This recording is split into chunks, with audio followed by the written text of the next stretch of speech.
What's that sound? Depending on whom you ask, the crackle of popping joints is either the sound of sweet relief or the noxious tones of a stomach-turning habit. Really though, what's that sound? I mean, why does bending your joints in a certain way make them pop like that? Scientists have offered several explanations, including rapidly stretching ligaments and, in severe cases, actual bones grinding against each other. But the most common explanation for why your stretched out joints sound like bubbles popping is that, well, there are bubbles in there. The joints in your fingers are the easiest ones to crack, but many people also crack the joints between vertebrae in their neck and back, and even their hips, wrists, shoulders, and so on. All these joints are synovial joints, and they're the most flexible ones in your body. The space between the two bones is filled with a viscous liquid, synovial fluid, which contains long, lubricating molecules like hyaluronic acid and lubricin. Synovial fluid is more or less the texture of egg yolk, and its primary purpose is to cushion the bones and help them glide past each other.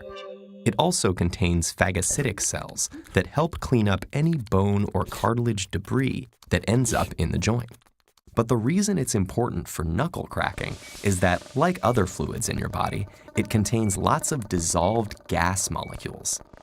Knuckle crackers know that to get that satisfying pop, you stretch the joint farther than it normally goes, by bending your fingers backwards, for example. When you do that, the bones move away from each other. The space between bones gets bigger, but the amount of synovial fluid stays constant. That creates a low-pressure zone that pulls dissolved gases out of the synovial fluid, just like the carbon dioxide that fizzes out of soda when you twist open the cap. Inside the joint, the escaping gases form a bubble with a pop. But the bubble doesn't last long. The surrounding fluid presses on it until it finally collapses.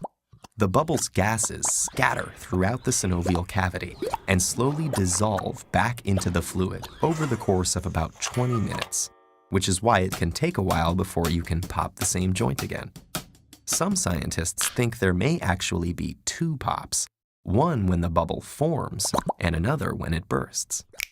Popping a joint temporarily enlarges it, which may be why dedicated knuckle, neck, and back crackers say the habit makes their joints feel looser and more flexible. But you may have heard from a concerned relative or annoyed office mate that cracking your joints will give you arthritis. A doctor named Donald Unger heard this too. So, determined to disprove his mother's warnings, he cracked the knuckles of his left hand repeatedly for 50 years. While the right-hand knuckles went unpopped. 36,500 cracks later, both hands were arthritis-free. For this selfless act of devotion to science, Dr. Unger received an Ig Nobel Prize, a parody of the Nobel Prize that recognizes wacky but weirdly fascinating scientific accomplishments. Unger wrote that his results should prompt investigation into other parental beliefs, like the importance of eating spinach.